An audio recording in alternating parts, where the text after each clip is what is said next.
It's the real news. I'm Aaron Mate. The Saudi royal family is making a purge, arresting dozens of high ranking elites in the business community and royal family.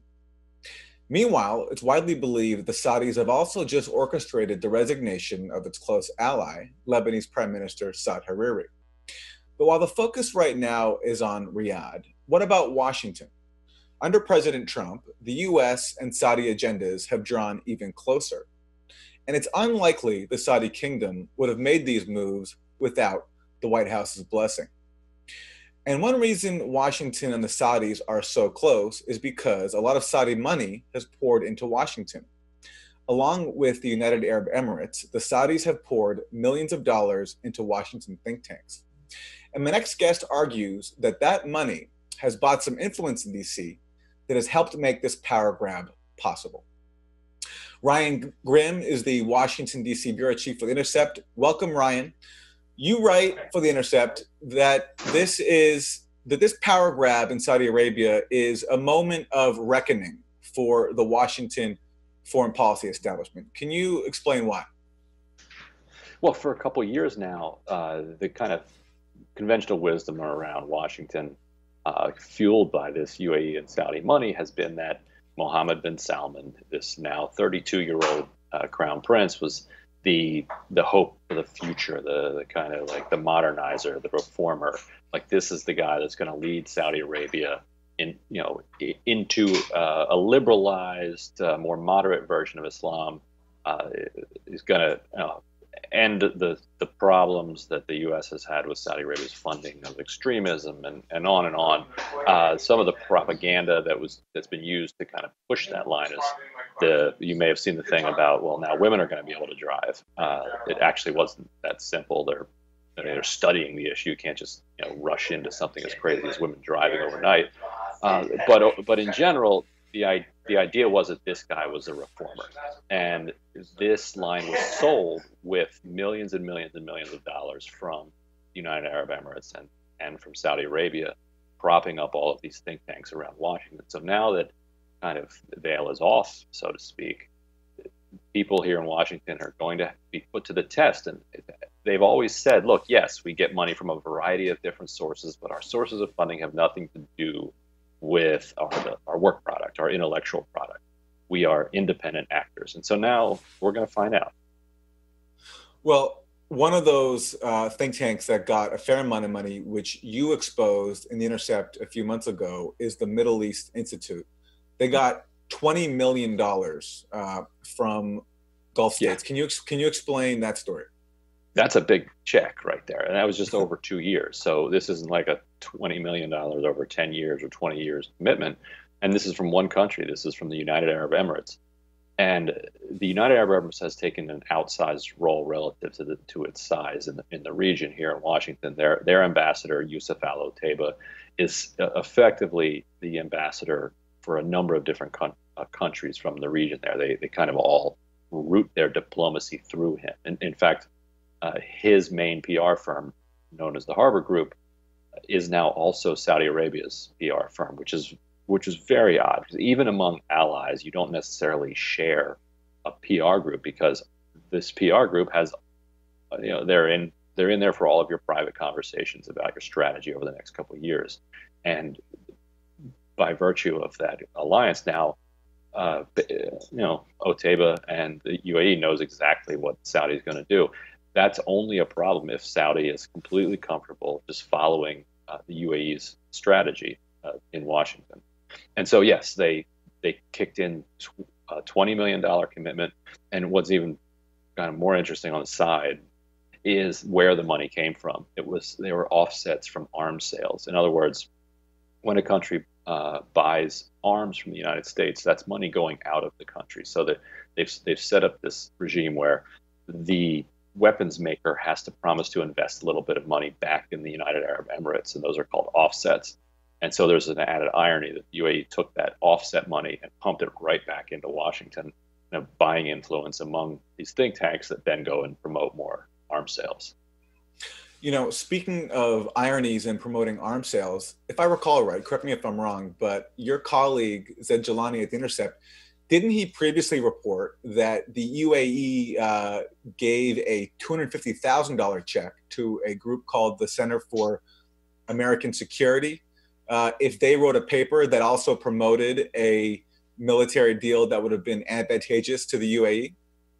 Well, the way these things work is it's very rarely written down in that quid pro quo fashion, but you do see um, the money changing hands, and then the reports getting written in a way that's favorable to the people that are writing the checks. But nobody wants to say out loud that's what's happening here, and that's why this moment is so interesting because you would have thought that the narrative would have been tested by the tens of thousands of people dying in Yemen and the millions who were starving to death based on a war led by this same guy Mohammed bin Salman that they're calling a reformer and a modernizer.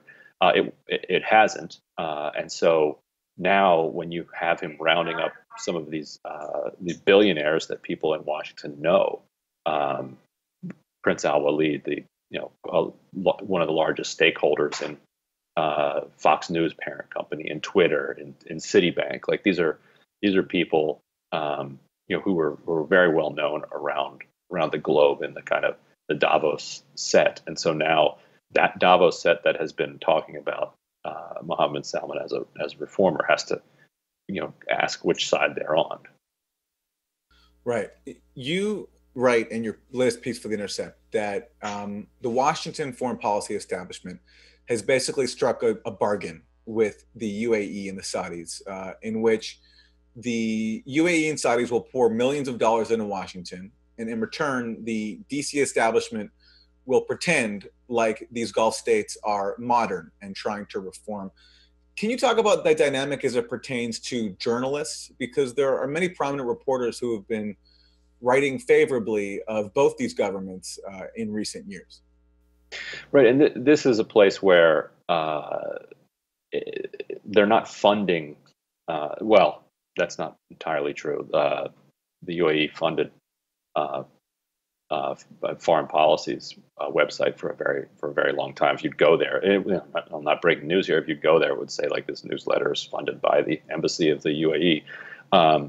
So in some respects, there was an actual exchange of money, but there's also the cultural exchange. So when Otaiba first came to Washington as ambassador, he very wisely said, what is the UAE's biggest threat here? Well, it would be kind of some Muslim baiting by Fox News. So Brett Baer at the time was Fox News's chief national security correspondent. And maybe it's a coincidence, but he and Baer became very good friends, and Otaiba developed a keen interest in the same charity that Brett Baer had long been interested in. And the UAE ended up making $150 million contribution to this hospital that Brett Baer had been raising money for, and then a couple of years later, Baer and Otaiba headlined a gala together where they raised this record-setting $12 million.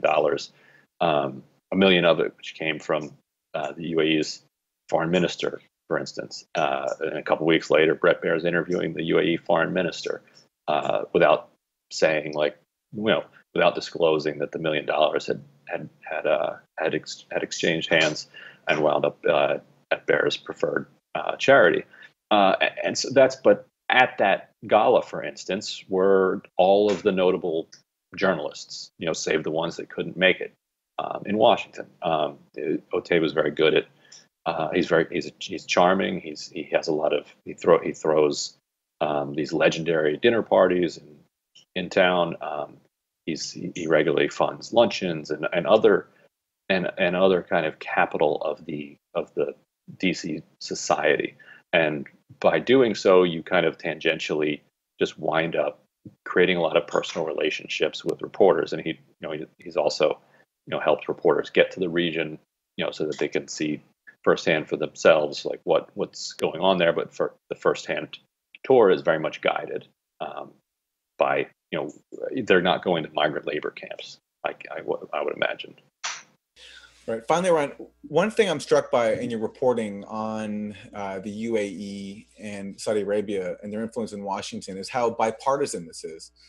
So, for example, you have Richard Clarke, who famously spoke out about the Bush administration's inability to prevent the 9/11 attacks, and also criticized Saudi Arabia, where the majority of the hijackers came from. But you report that he recently went to the Saudi embassy and got a check for $500,000. Just walked right out with it. Contribution to the Middle East Institute. Not This is not his own Right. money, but he does.